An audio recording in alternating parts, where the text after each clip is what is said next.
말씀을 통해서 오늘 성화를 추구하는 우리가 맞닥뜨려야 될 이 고난에 대해서 말씀하여 주옵시고, 고난이 얼마나 중요한 것인지도 깨닫게 해주시사 참으로 신앙의 겨울을 지나는 동안에 고난을 통해서 더욱더 하나님을 의지하는, 하나님을 믿고 의탁하는 우리의 신앙들이 되게 하여 주옵소서. 예수님 이름으로 기도합니다. 아멘. 오늘은 베드로전서 5장 6절부터 11절까지를 통해서 고난의 목적, 고난의 신비라는 제목으로 말씀을 전하겠습니다. 이 고난에 대해서, 고난, 우리는 별로 좋아하지 않죠. 우리는 형통하기를 바라는데, 이 고난은 너무 우리 사람들이 좋아하지 않는 것이죠. 그러나 하나님은 그렇지 않아요. 하나님은 고난이라는 도구를 아주 즐겨 사용하십니다. 하나님은 고난을 통해서만 우리의 이 자아를 파쇄할 수가 있고, 고난을 통해서만 세상에 의뢰하는 모든 걸 끊어내고 오직 하나님은 의지하게 할 수 있기 때문에 하나님은 사랑하는 사람일수록 더욱더 고난으로 우리를 연단하신다는 사실을 우리는 잊지 말아야 합니다.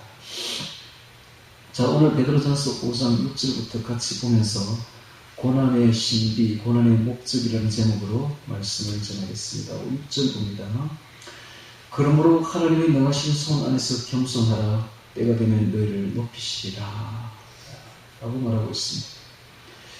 젊은 자들에게 말하고 있죠. 자, 이 베드로가 이런 말을 할 때 이 배경이 뭔가 하면, 베드로가 지금 이 베드로전서, 베드로후서를 쓸 때는 베드로의 유사입니다. 이거 하고 난 뒤 곧바로 처형이 당하죠.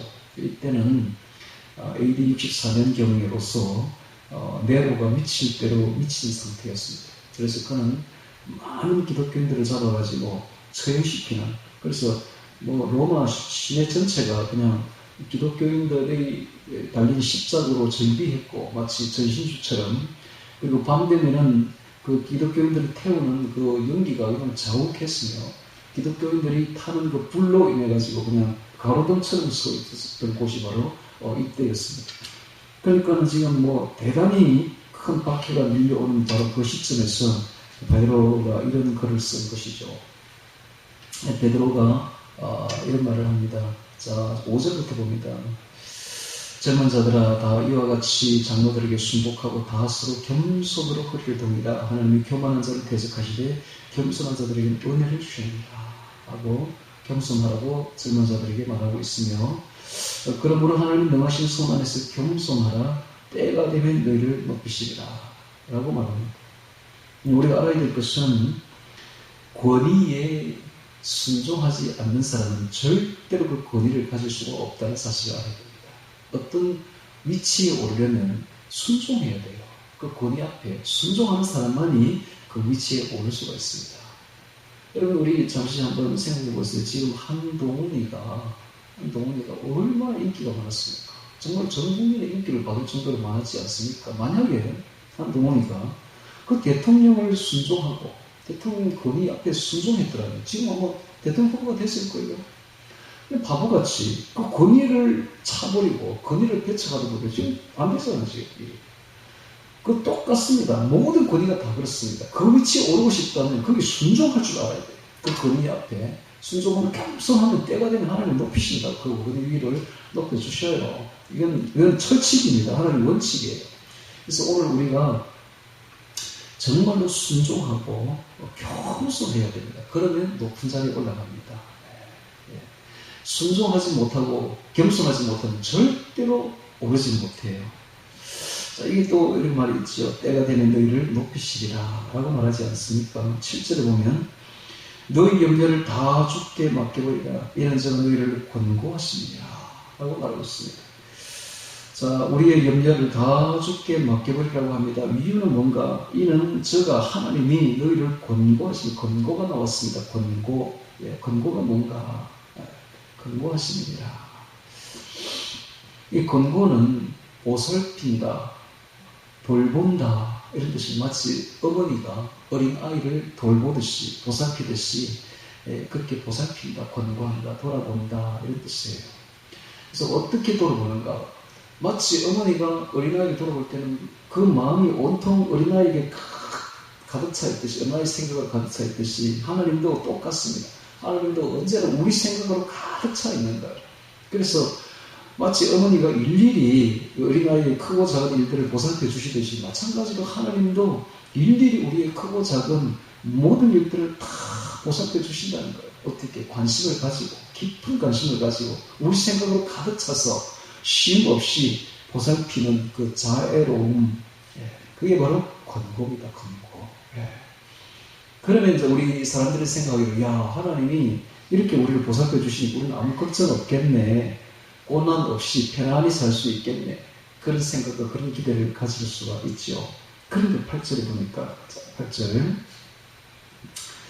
근심하라, 갑자기 근심하라 깨어라. 너희 대적 마귀가 우는 사자같이 두루다니며 산길자를 찾나니 너희는 믿음을 굳게 하여 저를 대적하라. 이는 세상에 있는 너희 형제들 동일한 고난을 당하는 줄을. 고난이 나오고 있습니다. 갑자기 편안히 살 수 있을 것 같은데 하나님이 이렇게 권고하시니까 갑자기 마귀 이야기가 나오고, 마귀가 두루다니며 산길자를 찾는다고, 우는 사자같이 두루다니며 산길자를 찾는다고 말하고 있으며, 믿음을 굳게 하라고, 저를 대적하라고 말하고 있으며, 또 세상에 있는 우리 모든 형제들도 동일한 고난을 당하는 고난이라는 이야기가 나오고 있습니다. 너무 이율배반적이죠. 아니, 조금 전에는 하나님 우리를 어린아이처럼 더 보살펴 주시겠다고, 쉼없이 관심을 가지고 크고 작은 모든 일들을 보살펴 주신다고, 그럼 우리는 아무 걱정 없겠네, 이런 생각을 할 수가 있겠는데 왜 갑자기 마귀가 나오고 고난 이야기가 나오는가? 이게 도대체 무엇을 의미하는가라는 것입니다. 자, 아까도 이야기했듯이 지금 이 글을 쓸 때는 네로가 지금 큰 박해를 할 때였습니다. 그러니까 베드로의 순교 직전에 쓰여진 기록이죠. 그러니까 다가오는 환난에 믿음으로 이 고난을 극복해야 된다고 지금 말해주고 있는 것입니다. 그런데 하나님께서 지극히 애정어린 마음으로 우리를 돌보시는데, 그런 하나님의 자녀에게도 고난이 면제되지 않고 고난이 온다는 거예요. 그러니까 하나님이 보호한다는 것은 만사가 형통되는 것만 되는 게 아니라, 그래서 모든 염려, 모든 걱정이 없는 게 아니라 우리가 착각하고 있는 거예요. 하나님 우리를 돌보시면 만사 형통, 모든 걱정, 모든 염려 없다고 생각하는 착각이에요. 왜 착각인가? 고난을 주신 이유도 은혜의 하나님이기 때문에 그렇습니다. 10절에 보겠습니다. 10절. 모든 은혜의 하나님, 고난을 주시는 것도 은혜 때문에 주시는 거예요. 은혜. 고난을 주신 이유가 하나님의 은혜의 하나님이기 때문에 그렇습니다. 은혜의 하나님, 곧 그리스도 안에서 너희를 부르사 자기의 영원한 영광에 들어가게 하신 이가 잠깐 고난을 받은 너희를 친히 온전케 하시며 굳게 하시며 강하게 하시며 견고케 하시리라. 권력이 있으세 뭉토록 그에게 있을지어다 라고 말하고 있습니다. 고난을 주신 이유가 은혜의 하나님이기 때문에 우리에게 고난을 주신다라는 거예요. 고난을 허락하시는 것도 은혜의 하나님입니다. 이것이 바로 인간 부모와 영의 부모인 하나님과의 차이입니다. 인간 부모는 이 아이를 과보호해요. 과잉보호한다. 그래서 아이가 고난이 오지 않도록, 고통이 오지 않도록 하는 게 바로 인간 부모들이에요. 그런데 하나님은 안 그래요. 하나님은 영적인 부모라서 그렇지 않아요. 하나님은 우리가 과잉보호하도록 그렇게 내버려두지 않습니다. 하나님은 우리를 더 성숙시키려고 합니다. 그래서 여기 보니까 이런 말이 있죠.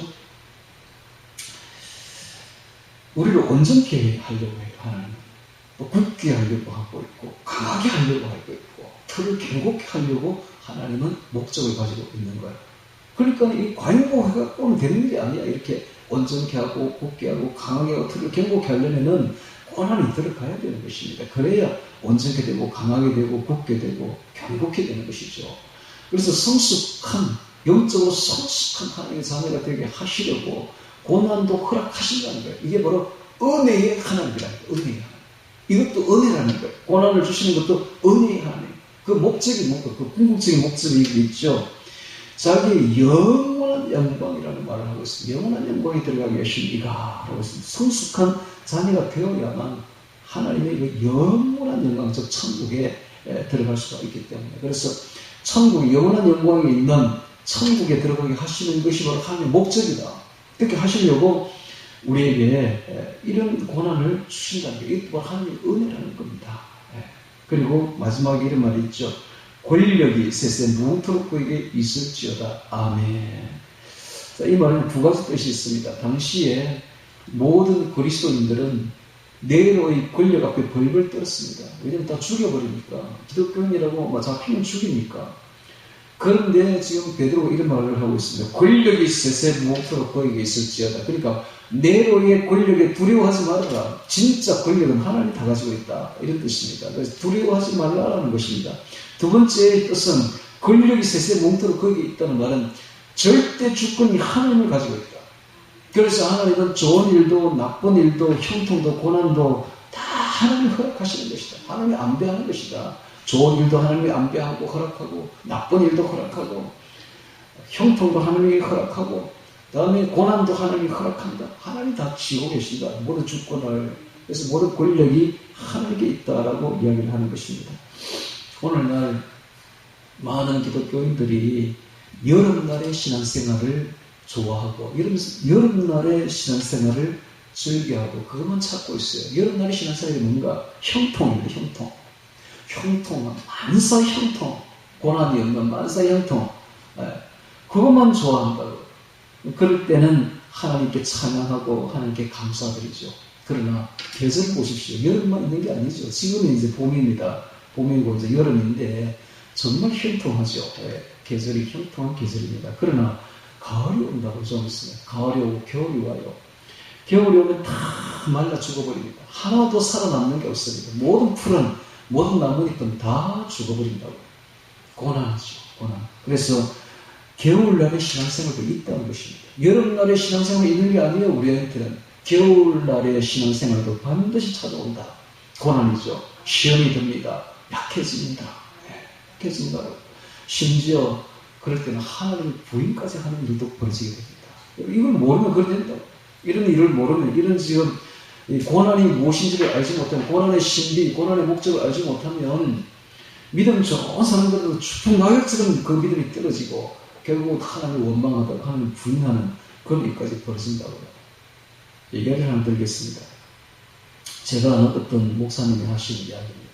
자기 휘하에 많은 목사와 전도사가 있었는데 여자 전도사입니다. 여자 전도사가 병이 든 거예요. 나을 수 없는 병이겠죠. 병이 들어가지고 고생하면서 혼자서 오두막에서 불을 지피면서 그렇게 살면서 하나님을 원망하는 거예요. 하나님 왜, 그 참 신앙이 너무 좋았는데, 그 여자 전도사까지 됐잖아. 근데 하나님을 원망하는 거예요. 왜 하나님이 나에게 이런 고난을 허락하셨는가?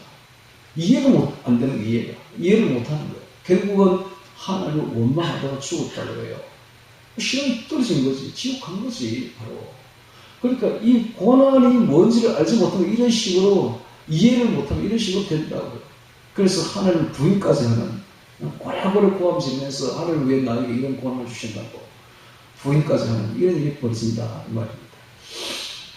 그리스의 철학자였던 에피크루스, 쾌락주의 철학을 논했던 사람입니다. 이 사람은 굉장히 머리가 좋은 사람인데 이 에피크루스가 이렇게 말을 했어요. 악을 방지하기 원하지만 그럴 능력이 없다면 그는 무기력하다. 악을 방지하기를 원하지만은 그런 능력이 없다면 그런 신은 무기력하다. 능력도 있으나 악을 방지할 능력도 있으나 그것을 원하지 않는다면 그는 심술됐다. 능력도 있고 악을 방지할 능력도 있고 또 그렇게 할 의향도 있다면 원한다면 그럼 도대체 악은 어디서 오는가? 이렇게 물었던 거예요. 아주 논리적이죠. 그런데 이런 이야기들이 주전 300년경에 있었던 이야기인데 이게 계속 철학자들이 지금도까지도 질문하고 있습니다. 왜 하나님이 있다면 왜 악은 있는가? 왜 방치되고 있는가? 하나님 어디 계신가? 뭐 이런 식이죠. 그래서 지금까지도 종교사와 모든 종교사와 철학사의 가장 중요한 화두가 바로 이 고통과 고난의 문제인 것입니다. 악에 대한 답을 찾지 못하니까 하나님을 대적하고 그런 하나님은 존재할 수 없다고 이렇게 말하는 거예요. 그래서 20세기 혹은 19세기 철학자들, 문학가들이 항상 이런 말을 합니다. 신이 계신다면 어떻게 이렇게 악이 득세할 수 있는가?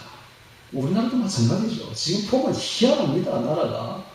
어떻게 하나님이 계신다고 어떻게 이런 일이 벌어질 수, 이 악인들이 저 버젓한 저 범죄자가 어떻게 대통령이 되려고 저렇게 설칠 수가 있는가? 하나님이 계신 건가?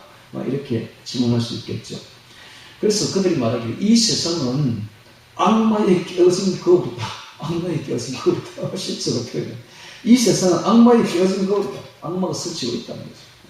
도대체 하나님 어디 계신가? 어디 계신가? 우리가 잘 아는 그 러시아의 대문호였던 토스토예프스키의 제일 수작인 까라마조프가 이 형제들 마지막으로 이걸 쓰고 죽었는데요. 그 까라마조프가 이 형제들은 3부로 쓰려고 했는데 1부만 쓰고 거기 미완성이 된 채로 죽었는데 굉장히 유명한 소설이죠. 거기 보면 이반이라는 사람이 나와요. 그가 자기의 형제 알로사 수도사에게 말하기 이런 말을 합니다. 그래, 나는 신의 존재를 부인하지 않는다. 믿는다. 그러나 무고한 어린아이들조차 고통에서 구원하지 못하는 신을 내가 어떻게 섬겨야 돼? 나는 그런 신을 섬길 수가 없어. 하나님은 사랑이시라며, 하나님은 자비하시라며. 자, 이런 말을 하고 있습니다. 사실 이런 질문을 할 때 말문이 막힐 수가 있어요. 뿐만 아니라 그 20세기에 유대교 랍이었던 보르비처는 그가 유대인이 쓴 가멘이라는 책을 통해서 1973년도에 출판되었는데 이런 말을 합니다. 대학살을 허용하고 그것에 침묵하며 그 학살의 현장에 나타나지 않는 그런 신은 신봉할 가치가 없다. 하나님에 대해서 지금 하는 말이에요. 하나님에 대해서 그런 신은 신봉할 가치가 없다. 아주 저돌적으로. 그런데 이런 사람들뿐만 아니라 많은 기독교인들이 이런 의문을 가지고 있습니다. 극한 상황에 딱 가면 나를 보호해 주지 못하는 하나님을 내가 섬길 가치가 있을까? 아까 제가 이야기했죠. 그런 전도 여자 전도사가 하나님을 버리고 하나님을 배반하고 그렇게 죽어가는 사실을. 네. 그래서 가톨릭의 신학자였던 한스 킹이라는 사람도 이런 말을 해요. 악의 처참함이 신의 존재를 부정케 만드는 암초다. 악의 처참함. 우리가 고난을 처참하게 당하면 이게 신을 부정하는 암초가 된다는 거예요. 이만큼 고난이 무서운 것입니다. 욥도 그런 말을 해요. 친구들이 욥에게 말을 할 때에 도대체 친구들의 말이 납득이 안 되는 거예요. 자기는 그런 고난을 당할 만한 일을 하지는 않았어요. 자기는 바르게 살려고 애썼잖아. 그런데 고난이 온 거죠. 그런데 의인에게도 고난이 있다는 것을 욥은 몰랐던 거예요. 그래서 욥이 늘 질문을 합니다. 어떻게 내가 이런 일을 당할 수가 있는가? 예레미야도 그런 질문을 해요. 예레미야도 보면 12장 1절에 이런 말을 합니다. 여호와여, 내가 주와 쟁변할 때에는 주는 어려우십니다. 그러나 내가 주께 질문하옵나니 악한 자의 길이 형통하며 패역한 자가 다 안락하면 무슨 형벌입니까? 하고 질문했습니다. 이 예레미야가 질문한 거예요. 어떻게 악한 자가 형통할 수가 있습니까? 어떻게 패역한 자가 안락한 게 무슨 형벌입니까? 라고 몰라서 질문했던 거예요. 신앙은 바로 이런 겁니다. 신앙은 이해할 수 없고 납득할 수 없는 고난에 대해서 무조건 믿습니다. 이런 맹목적인 신앙이 아니에요. 이건 맹목적인 신앙입니다. 그것을 바른 입장을 가지고 있어야 그래서 우리가 끝까지 신앙을 지킬 수가 있는데 이 고난이 무엇인지를 알아야 됩니다. 왜 하나님이 고난을 주시는지를 분명히 알고 있어야 우리가 이런 데서 시험을 받지 않고 넘어지지 않는데 이걸 모르면 질문할 수밖에 없는 거예요. 그래서 신앙인들이 성경적으로 보면 많은 선지자들이 이해할 수 없는 고난이 올 때에 질문을 했던 겁니다. 하나님이여 내가 질문하옵나니 질문은 죄가 아닙니다. 하나님 왜 이런 고난이 오죠? 이해가 안 됩니다. 하나님 좀 설명해 주세요. 라고 질문할 수 있는 거예요. 그러나 그 욥의 질문에 하나님이 끝까지 답을 안 해요. 그러니까 왜 답을 안 줄 수 있을까요? 하나님의 입장이 곤란해서 답을 안 준 걸까요? 아니요. 고난의 신비 속에 감춰진 하나님의 뜻을 이해하는 것이 인간에게 불가능합니다. 인간은 이해할 수 없어요. 고난의 신비를 도저히 인간이 이해한다는 건 불가능합니다. 그래서 답을 안 준 거예요.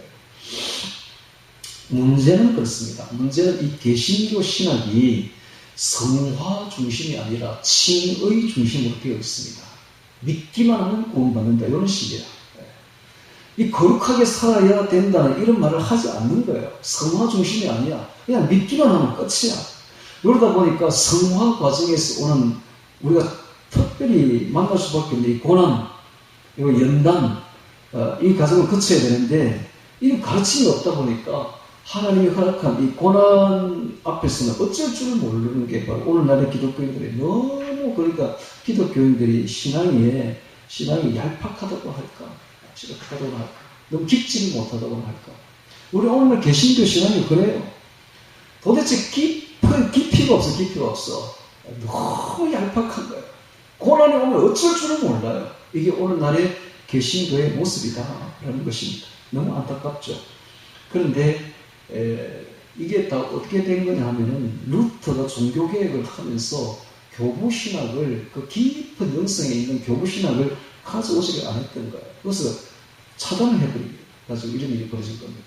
그 이전에 있었던 진짜 초대교회에 있었던 교부신학에서는 이 문제 다 해결되었어요. 그래서 그 네로의 그 엄청난 고난이 올 때에도 그들이 굳건하게 버텼던 것입니다. 예. 고부신학에서 다 해결된 문제예요. 그래서 고난의 신비를 깊이 다루고 있으면 그들은 그리고 십자가 영성 가운데서 하나님 그 그리스도의 고난에 동참하는 것이 중심이 되었던 그 교부신학에서는 이미 다 답을 알고 있었어요. 근데 불행히도 루터의 종교개혁 과정에서 이 교부들의 이 아름다운 고난의 신학, 고난의 신비에 대한 답을 개신교가 전수받지를 못했어요. 그래서 이건 다 신학자들의 책임입니다. 칭의 중심이 아니라 사실은 이 성화 중심으로 가야 되는데 지금 개신교가 너무 얄팍하게 칭의 중심으로 가다 보니까 고난에 대해서는 이해를 못하는 거예요. 고난에 대해서 이해를 못하는 그런 안타까움이 있습니다. 그래서 이 고난 문제에 대한 답을 가지지 않으면 어떤 일이 벌어집니까? 고난이 오면 그냥 넘어져 버립니다. 그리고 멸망해 버려요. 하나님을 저주하고 하나님을 원망하면서 그런 거 너무 많이 보잖아요. 저도 옛날에 한번 봤는데요. 제가 우리 딸아이가 아파가지고 병원에 한번 입원한 적이 있어요. 경상대, 진주에 있는 경상대 병원인데 근데 이제 거기서 맨날 며칠을 이제 있으니까 나도 밤을 새죠. 거기서 뭐 잠이 오니까 잠을 못 자. 거기 이제 애들 옆에 있어야 돼. 애가 뭐 저기 아파 있으니까 부모 심정이 그렇잖아요. 부모가 아프면 애들이 가서 편하게 잘 집에 가서 잠을 자지만 애가 아프면 부모는 잠 못 자니까 애 옆에 있어야 된다니까. 그리고 뜬 눈으로 새고 이제 새벽에 기도하려고 밖으로 나갔더니 저기 앞에 한 여자가 앉아가지고 이상한 기도인지 뭔지 이상한 걸 뭘 하고 있더라. 그래 자세히 들어봤죠. 무슨 소리 하나 들어봤더니 하나님을 원망하고 있는 거야. 왜 당신이 말이야? 하면서 막 하나님을 어떻게 이럴 수가 있느냐고 하나님을 원망하는 거야. 와, 나 그런 거 처음 봤어요. 보니까 그날 어떤 일이 벌어졌냐면 자기 남편이 대학 교수인데 우리 경상대 교수, 건축가 교수였어요. 제가 잘 아는 교수죠. 원사, 우리와 늘 같이 지냈던 사람이죠. 바로 교통사고로 적사해버린 거예요. 예, 그때 이제 시체가 들어오니까 그날, 다음날 아침에 그 부인이, 굉장히 교회를 자주 다니는 걸로 알고 있거든요. 교회 권사로 알고 있습니다. 그 사람이 막 삿대질을 하늘에 대해서 하면서 하나님을 욕을 하고 하나님을 저주하는 이게 왜 그렇습니까? 고난이 오면 고난이 뭔지를 모르고 도대체 고난에 대해서 견디지를 못하는 거예요. 이해를 못하는 거야. 이게 바로 오늘날의 개신교의 문제인 것입니다. 그냥 함몰되고 그냥 휩싸였어. 대부분 다 절망하고 신을 부정하는 거예요. 그래서 앞으로 점점 더 할 겁니다. 여러분 종말이 다가올수록 종말이 지금 끝이지 않습니까? 종말이 끝이 다가올수록 점점 고난은 더 많았어요. 그러니까 하루라도 빨리 이 고난의 신비, 고난의 목적에서 알아야 되는 것입니다. 교보들이 가졌던 그 영성의 핵심인 고난의 신비, 고난의 목적에 대해서 우리가 빨리 알아야 도움이 되고 이렇게 고난을 헤쳐나갈 수가 있는 것입니다. 자, 지금부터 제가 그 교보들이 가졌던 그 고난의 신비, 고난의 목적에 대해서 소개를 하겠습니다. 지금 하는 이 말은 프랑스 주교였던 그러니까 보십시오. 개신교가 너무 얄팍하다는 거야. 이런 문제에 대해서 이 전수를 못 받아가지고 차라리 카톨릭은 이걸 다 전수를 받아가지고 카톨릭 중에는 이렇게 깊은 영성을 가진 사람들이 많습니다. 수도서들도 많고 비방을 할 게 아니라 그건 받을 건 받아야 되는데 안 받으니까 개신교가 너무 얄팍한 거예요. 지금 소개하는 분은 1600년대에 있었던 당시의 주교였던 프랑스와 페넬롱입니다. 페넬롱이라는 주교인데 너무 대단히 뛰어난 영성가요, 신학가입니다. 그분이 쓴 그리스도인의 완전이라는 책에 이게 기록된 이야기입니다. 그분이 말하기를 그 책에 이런 말을 하고 있어요. 하나님은 악을 허용하신다는 거예요. 하나님은 악을 허용하지 않는 게 아니라 하나님이라고 악을 완전히 없애는 게 아니라 오히려 하나님은 악을 사용한다는 거예요. 놀라운 이야기를 좀 하고 있습니다. 하나님은 악을 허용하신다. 세상에는 그래서 악이 성행한다는 거예요. 세상에는 악이 성행한다. 심지어 교회 안에서도 의인보다는 악인들이 득세한다. 이야, 놀라운 이야기를 합니다. 교회 안에서조차 의인들이 득세를 해야 되는데 세상에 악인들이 득세를 하는데, 그러면 왜 하나님은 고난을 허용하셨을까? 이유는 하나님은 이 악을 통해서 풍성한 복을 끌어낸다는 거예요. 놀랍습니다. 하나님은 오히려 악을 통해서 복을 끌어낸다는 거예요. 그래서 고난이 유익이 없다면 하나님 허락하지 않았을 것이다. 고난이 유익이 있다는 거예요. 고난을 통해서 큰 유익이 있다는 거예요. 그래서 하나님이 허락하신다는 거예요. 뭔가 구속사적으로 우리에게 유익이 있기 때문에 하나님이 허락하신다는 거예요. 우리나라도 마찬가지. 우리나라 지금 뭐 좌파들이 막 득세를 해가지고 생 난리를 지고 있는데 왜 하나님이 계신다면 이걸 허락하시겠는가? 라고 질문을 할 수 있을지 몰라도 뭔가 유익이 있어요. 뭔가 유익이 있기 때문에 하나님이 허락하신 거예요. 교회 안에도 마찬가지. 교회 안에 여러분 우리나라 교회에 좌파가 얼마나 많은지 아십니까? 좌파가 교회예요. 거의 절대 다수가 좌파예요.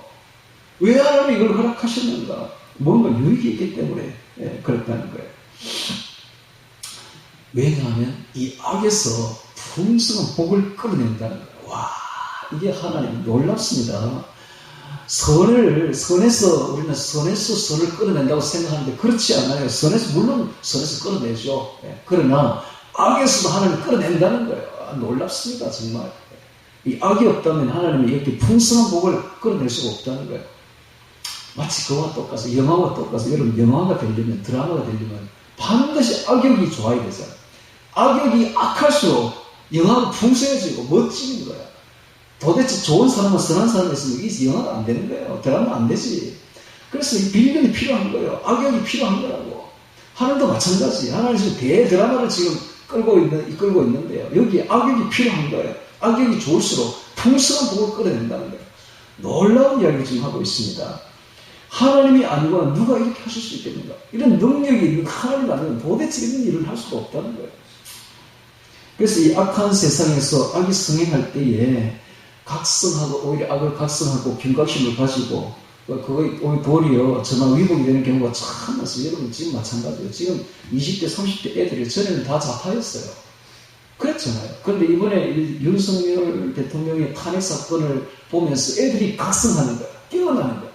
깨어나가지고 지금 대부분 다 절실한 우파로 다 돌아서고 있는 모습을 보지 않습니까? 이게 다 전화위복이 되는 거죠. 각성하고 경각심을 가지고 악에 대해서 악을 보니까 악함이 지금 대통령이 되려고 하는 걸 보니까 이제 깨어나는 거죠. 그래서 이 악의 득세에도 하나님의 섭리가 있다는 거예요. 하나님은 심원 계획을 가지고 구속사를 이루시고 악을 이용하신다는 것입니다. 그런데 이 하나님의 길을 알지 못하는 사람들은 이 악을 보고 경악을 한다는 거예요. 마찬가지죠. 지금 그 강화문에 모인 우파 사람들을 보면은요, 도저히 경악을 할 수밖에 없는 거예요. 도대체 어떻게 범죄자가 대통령이 되려고 저렇게 설치고 있는, 어떻게 이런 나라가 되고 있는가? 경악을 금치 못한다는 거예요. 왜냐하면 그걸 볼 영적인 눈이 없기 때문에 그러는 겁니다. 하나님의 정의가 사라진 것처럼 한탄한다는 거예요. 그러나 놀랍게도 선의 창조는 악의 허용을 통해서 이루어진다는 거예요. 놀랍습니다. 선의 창조는 악의 허용을 통해서 이루어진다. 즉 악을 통해서 하나님은 선을 창조하신다. 대단합니다. 하나님. 악을 통해서 선을 창조하신다. 자, 이와 똑같이 이게 이제 사회적인 문제라면 똑같이 개인적인 문제도 똑같이 적용됩니다. 하나님은 우리에게도 똑같이 적용하는데 이와 똑같은 원리로 하나님은 마치 폭군과 같은 사랑을 우리에게 다가오신다는 거예요. 폭군처럼 우리에게 그 사랑을 다가오는데 그 사랑인데 가면을 쓰고 폭군처럼 우리에게 다가온다는 거예요. 와, 오늘 기독교인들에게 하나님 폭군과 같은 사랑으로 다가와서 하나님께 헌신하는 사람을 극한 상황으로 몰아붙인다는 거예요. 극한 상황, 극한 고난으로 몰아붙이는 거예요. 하나님 사랑으로 다가왔는데 딱 숨기고서 폭군처럼 극한 상황으로 몰아붙인다는 거예요. 그리고 온전히 하나님 뜻대로 살겠다고 결단하는 사람을 극한 고난의 소용돌이 속으로 몰아붙인다는 거예요. 몰아간다는 거예요. 이해가 안 되죠. 우리를 끔찍히 사랑하신다면 고난을 멀리하고 형통하고 보호해야 되는데 반대로 한다는 거예요. 반대로 고난이 더 밀려온다는 거예요. 아주 극한 상황으로 몰아가신다는 거예요. 폭력적인 사랑으로. 폭력적인 사랑. 폭력적인 사랑으로 표현하겠습니다. 폭력적인 사랑으로 다가와서 걷잡을 수 없이 그리고는요, 하나님은 그 영혼의 치명적인 일격까지 딱 가하는 거예요. 치명적인 일격을 가해버리는 거예요. 마지막 일격을 딱 가하는 거예요. 하나님께 헌신된 사람에게 치명적인 일격을, 놀랍습니다. 그리하여 외부적인 그 이유는 뭐냐? 그리하여 외부적인 모든 도움을 다 끊어버린다는 거예요. 다 차단한다는 거예요. 네가 믿고, 네가 잡고 있던 그거 다 끊어버린다는 거예요. 네가 잡고 있던 물질을 의지하던 거 다 끊어버린다는 거예요. 네가 잡았던 그 사람을 의지하는 거 다 끊어버린다는 거예요. 완전 마지막 일격을 딱 쳐서 우리가 하나님 외에 의지했던 모든 걸 다 차단해버린다는 거예요. 특별히 하나님께서 사랑하시는 사람에게는 폭력적인 사랑으로 다가와가지고 마지막 일격을 완전히 무력화시켜버린다는 거예요. 그래서 고난에서 고난 속에서 사람은 본능적으로 물질을 의지하려고 하죠. 또 사람을 의지하려고 하죠. 환경을 의지하려고 합니다. 그런데 그렇게 해서는 하나님을 온전히 의지하지 못하고 하나님을 전부로 받아들이기 어려우니까 우리 영혼의 치명적인 일격으로 그냥 모든 외부적인 도움을 다 차단해버린다는 거예요. 오직 하나님께만 속하는 존재로 만들어버린다는 거예요.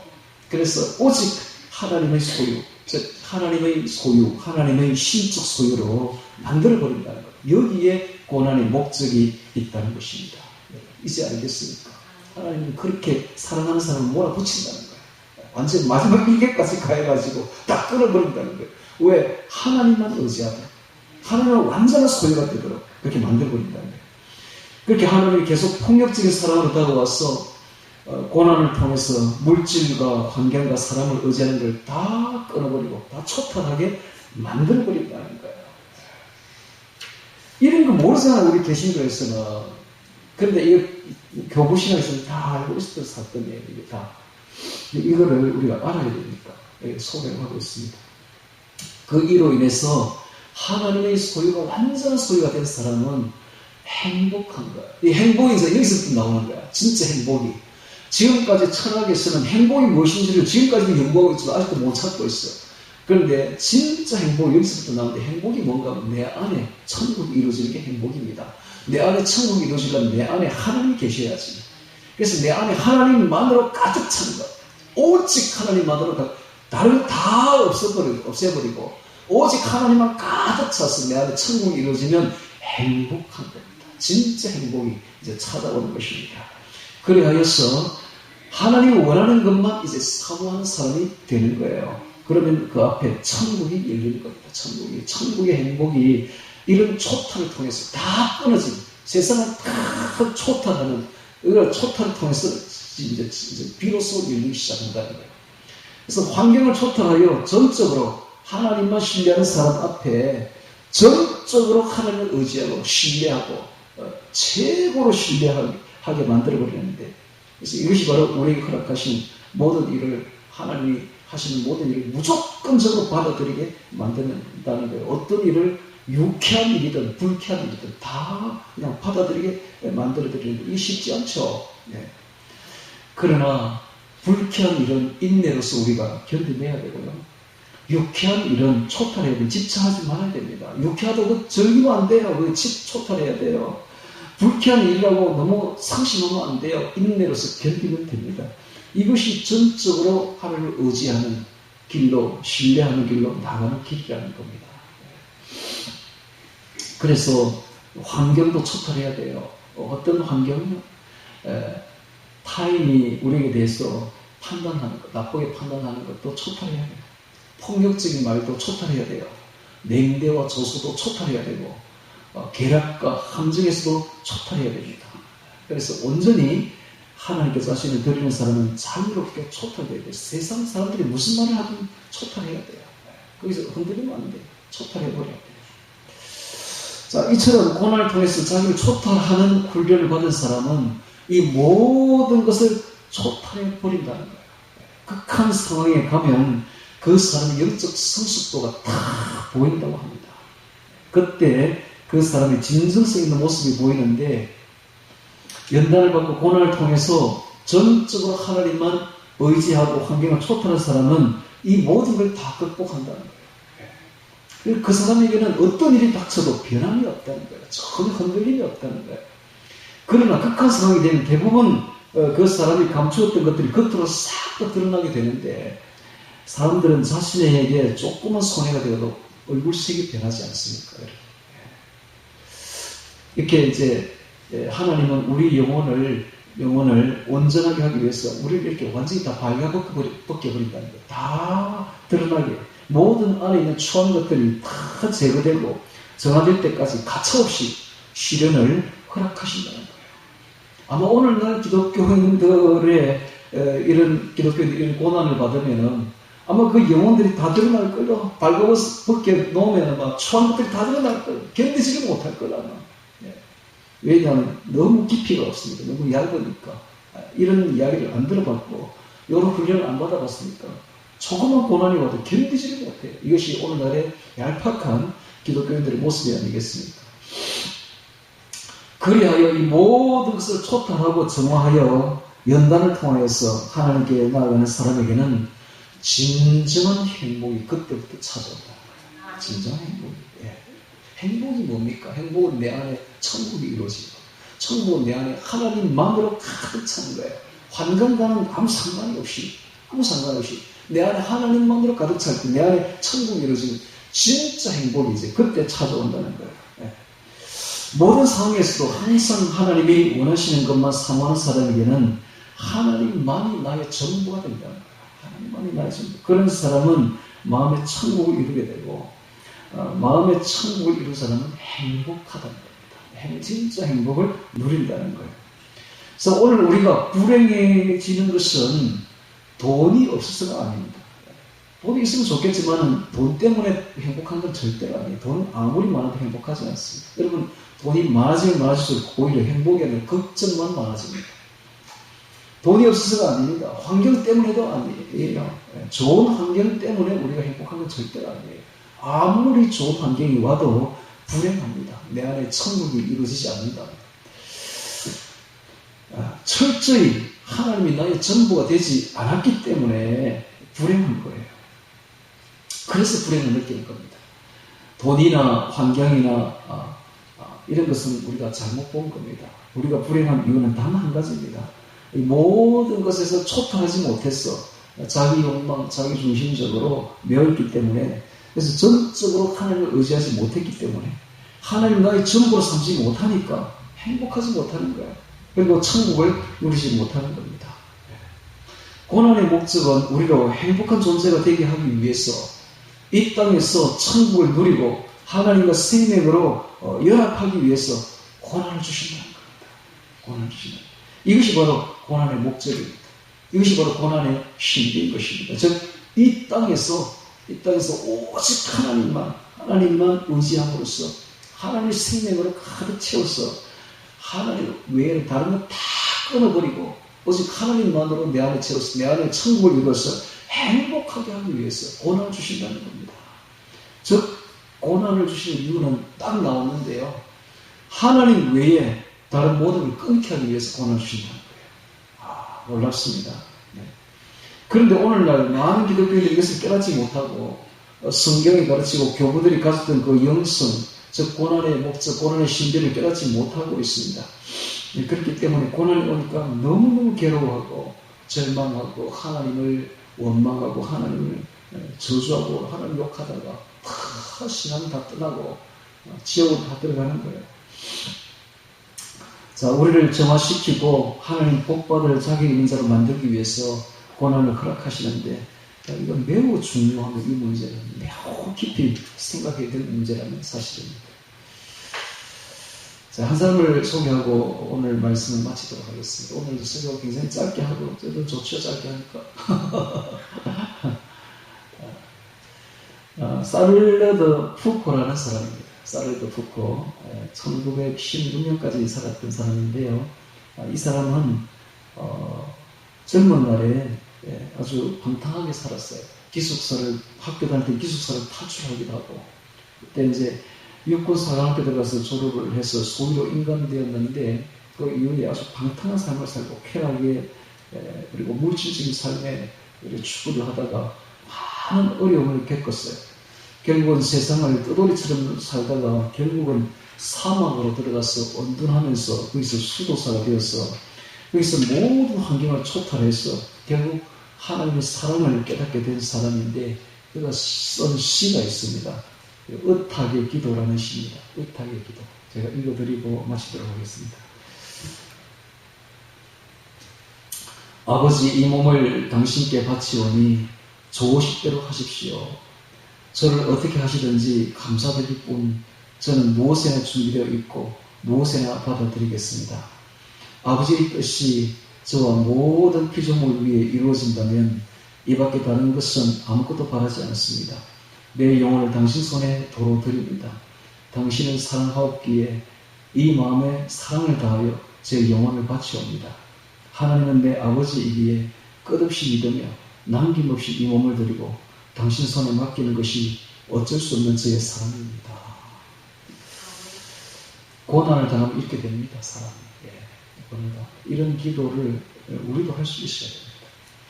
자, 오늘 우리는 이 베드로전서 5장 6절에서 11절까지를 보면서 하나님이 우리에게 왜 고난을 주시는가?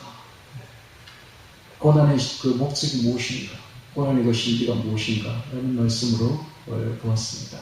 자, 고난을 주시는 것도 하나님의 은혜입니다. 오늘 우리가 고난을 통해서 더욱더 이 참 신앙의 겨울을 나면서 더욱더 세상 의지하는 걸 다 끊어버리고 하나님은 의지하러 주신 줄 믿고 다 끊어버리고 초탈하여서 하나님만 의지하는 성숙한 신앙이 다 되기를 주의 이름으로 축원합니다. 오늘 말씀 기억하며 기도드리겠습니다.